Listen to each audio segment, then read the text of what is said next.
ഒരു സംഭവകഥയുടെ ചുരുൾ നിവരുന്നു എന്നൊരു പരസ്യം ആദ്യം അങ്ങ് കൊടുത്തേക്കാം. അപ്പൊ സംഭവത്തിന്റെ ഒരു രത്നം ചുരുക്കം പറയാമോ? അതിനൊരു പരസ്യവാചകം നമുക്ക് ഉണ്ടാക്കാലോ. അലക്കി തിരുമ്മി നിറം മങ്ങിയ ബ്ലൗസുമിട്ട് കണ്ണുകളിൽ വിഷാദ ഛവിയുമായി ക്ലാസ് മുറിയിലെ പിൻബെഞ്ചിൽ ഒരു കോണിൽ അവൾ ഇരിക്കും. നമ്മുടെ നായിക ഒരു ചോരക്കുഞ്ഞായിരുന്നപ്പോൾ അനാഥാലയത്തിന്റെ കവാടത്തിൽ സ്വന്തം അമ്മ ഉപേക്ഷിച്ചു പോയതായിരുന്നു അവളെ. അത് കൊള്ളാം, നല്ല ലേഡി സെന്റിമെന്റ്സ് കിട്ടുമല്ലോ. അതെ, അനാഥാലയത്തിലെ ചോരക്കുഞ്ഞ് എന്ന് പേരിട്ടാൽ സ്ത്രീകളെ നമുക്ക് എളുപ്പം വീഴ്ത്തിക്കൂടെ? നമ്മുടെ നായകൻ ഒരു കോളേജ് അധ്യാപകനാണ്. ആരെയും കൂസാത്ത പ്രകൃതം, തൊട്ടാൽ ചോര തെറിക്കുന്ന പ്രായം. അത് മതി, അത് മതി, ഈ പേര് മതി, ചോര തെറിക്കുന്ന പ്രായം. താനാണ് ചലിക്കാതിരിക്കണോ? ഇത്ര എഴുതി ഉണ്ടാക്കാമെങ്കിൽ പിന്നെ എനിക്കൊരു പേരിടാൻ പറഞ്ഞൂടെ? അല്ല, ഈ പെൺവായനക്കാരെ നമുക്ക് വീഴ്ത്തണം, അതാണ്. അതിന് വായിച്ചുകൊണ്ടിരിക്കുന്ന പെണ്ണുങ്ങളെ തള്ളി താഴെ ഇട്ടാ മതി, വീണ് കിട്ടും. ആ പ്രൊഫസർ മരിച്ചടനെ അങ്ങനെ പറ്റി എഴുത്തു തുടങ്ങിയില്ലേ? അങ്ങയുടെ ചാവുമാന്തി മുമ്പിൽ ഇട്ടു കൊടുക്ക്, കൊണ്ട് തിന്നട്ടെ.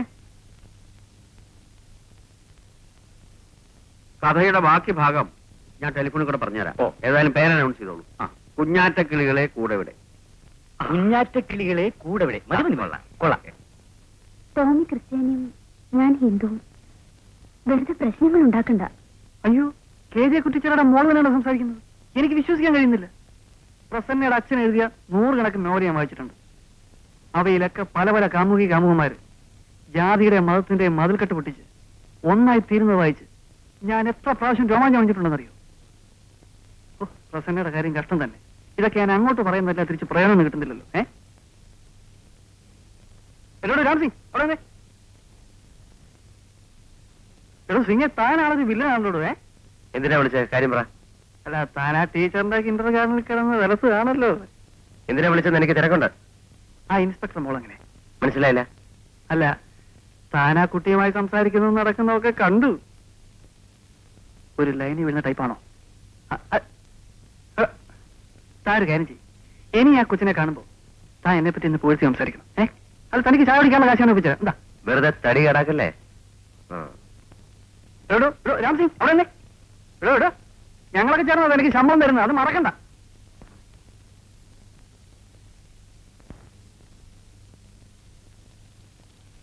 അതെ. മോളെ, ആരെങ്കിലും വിളിച്ചാൽ ഉച്ച കഴിഞ്ഞ് സ്റ്റേഷനിൽ കാണുമെന്ന് പറഞ്ഞാല്. ശരി.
അമ്മച്ചി എന്നെ ഇവിടെ ഇരുത്തി പുറത്തേക്കുന്നില്ല കേട്ടോ.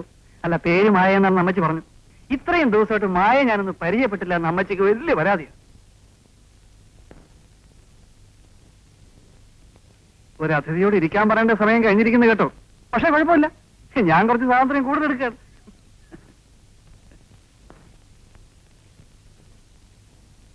അതിഥി തന്നെ ആതിഥേയനും ആകാം. ഇരിക്കും. അച്ഛൻ കാലത്ത് പോകുന്നുണ്ട്. അമ്മയില്ലേ?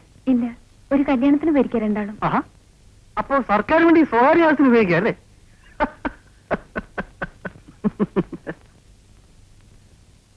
അല്ല, ആളൊരു ഗൗരവക്കാരിയാണെന്ന് തോന്നുന്നല്ലോ. അല്ല, ഞാനൊരു കോമഡി പറഞ്ഞിട്ട് മായ ചിരിക്കുന്നില്ല. ഉദ്ദേശിച്ചത് കോമഡിയാണെന്ന് എനിക്ക് മനസ്സിലായില്ല. ഇതാണ് കോമഡി. ഈ സ്പാർക്ക് ഉണ്ടല്ലോ, നമ്മുടെ ഈ കോളനിയിലെ ഒറ്റ പെൺകുട്ടിക്ക് പോലുമില്ല. നമുക്ക് എന്തായാലും ഫ്രണ്ട്സ് ആകാം. ഇനി മുതൽ ഞാൻ ഒറ്റ തമാശ പോലും പറയില്ല. മായ പറയുക, ഞാൻ ചിരി മാത്രം. ഓക്കെ? ഞാൻ പറയുന്ന തമാശകൾ പൂർണ്ണമായ അർത്ഥത്തിൽ എന്താ പേര് പറഞ്ഞ്? ടോമി. ടോമിക്ക് മനസ്സിലാവുമെന്ന് എനിക്കറിയില്ല. മനസ്സിലാവും. സംശയമുണ്ട് എന്നിട്ട് തമാശ എന്നോടൊന്ന് പറഞ്ഞു നോക്ക്. ഞാനൊരു പുസ്തകം വായിച്ചുകൊണ്ടിരിക്കുകയായിരുന്നു. എന്ന് വെച്ചാ ഞാൻ ശല്യപ്പെടുത്താൻ വന്നു ധ്വനി.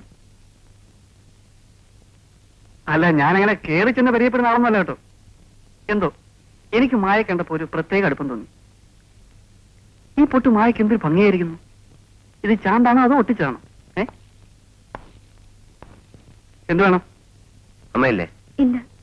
ഓഹോ, ആരും ഇല്ലാത്ത നേരം നോക്കി ഇറങ്ങിയിരിക്കാ സാറ്? ഇറങ്ങി പോടാ. നിന്നെ ഇറങ്ങി ക്ഷണിച്ചോ?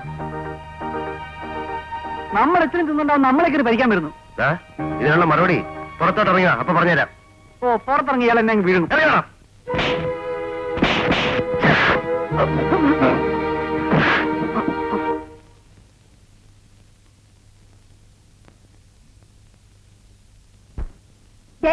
നമ്മുടെ മോനെ ആ നേപ്പാളിയായ എരപ്പാളി തല്ലിന്ന്. തല്ലിയോ? ആരെ? നമ്മുടെ ടോമിയായോ? ടോമി അല്ലാതെ നിങ്ങൾക്ക് ഇവിടെ വേറെ മോൻ ഇരിക്കുന്നു. ഞാൻ സെക്രട്ടറി ആയിരിക്കുന്ന ഈ കോളനിയിൽ ഞാൻ അപ്പോയിന്റ് ചെയ്ത ഒരു വാച്ച്മാൻ എന്റെ മോനെ തല്ലിന്ന് വെച്ചാൽ എന്തിനാ തല്ലിയത്? എന്തിനായാലും അവൻ തല്ലിയോ? കോളനി സെക്രട്ടറിയുടെ മോനെ തല്ലിയോന്നാ ചോദിച്ചത്. സെക്രട്ടറി ആരും കാണാം. എന്താണ് ഉണ്ടായത്? അപ്പച്ചന്റെ മോനല്ലേ ഞാൻ? അല്ലയോ, ഒരു ചെറുപടി എടുത്തിട്ട് ഇതുവരെയായിട്ട് അപ്പച്ചനെ തല്ലിയിട്ടുണ്ടോ? ആ പെങ്കച്ചിന്റെ മുമ്പ് വെച്ച് അവനെ ഇടിച്ച് താഴെയിട്ടപ്പച്ച. ചുമ്മാതെയോ? ചുമ്മാതല്ല, അവൻ അപ്പന്റെ അടക്കാൻ വരത്തെ കയറിയതിന്. അയൽപക്കക്കാരാണല്ലോ, സ്നേഹമായിട്ടൊന്ന് പെരുമാറണമല്ലോ എന്ന് കരുതി ഞാൻ ആ ഇൻസ്പെക്ടർ മോളോട്ടൊന്ന് സംസാരിച്ചുകൊണ്ടിരിക്കുകയായിരുന്നു. അവനെ ഇഷ്ടപ്പെട്ടില്ല. കയറി ഒന്ന് ചൊറ്റടിയായിരുന്നു. ഓഹോ, അവൻ എവിടെയുണ്ട്? ആ ടെന്റിലെങ്ങാനുണ്ട്. നിക്ക് എങ്ങോട്ടാ? നീ മാറല്ലേ? വഴക്കുണ്ടാക്കാനാണോ? അവൻ കൂർക്കയാണെങ്കിലേ ഞാൻ ചോരയും നീരുമുള്ള ക്രിസ്ത്യാനിയാണെന്ന് അവനൊന്ന് കാണിച്ചു കൊടുത്തിട്ട് വരാം. അങ്ങനെ ഇപ്പൊ കാണിക്കണ്ട. ദേ, ഇത്രയും വലുപ്പമുള്ള കത്തിയ അവന്റെ കയ്യിൽ ഇരിക്കുന്നത്. നേരിട്ട് ഇടപെട്ട് വല്ല അപകടം പറ്റിയ നാണക്കെടാ. നിങ്ങൾ ആ ഷാപ്പിൽ ആന്റപ്പനെ വിളിച്ച് പറ അവനെ ഇടിച്ച് ചമ്മന്തിയാക്കാൻ. പിന്നെ നമ്മള് വല്ലതും ചെയ്തതായി അറിയാതിരിക്കുന്നതാ ബുദ്ധി, അല്ലേടാ?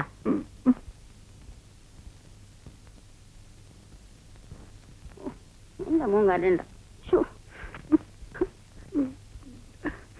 ആ ആന്റപ്പനല്ലേ, നീ അവിടെ നില്ലേ, ഞാനിപ്പോ അങ്ങോട്ട് വരാം.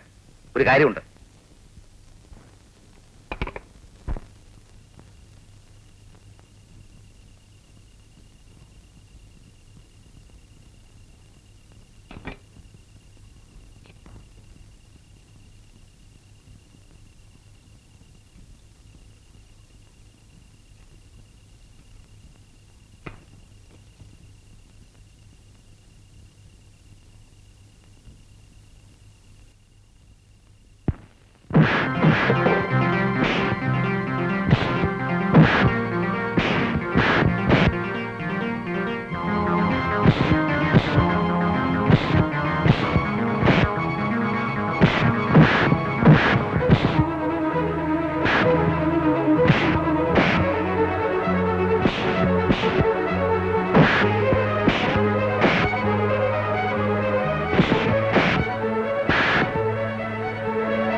എന്താ ചെയ്തു?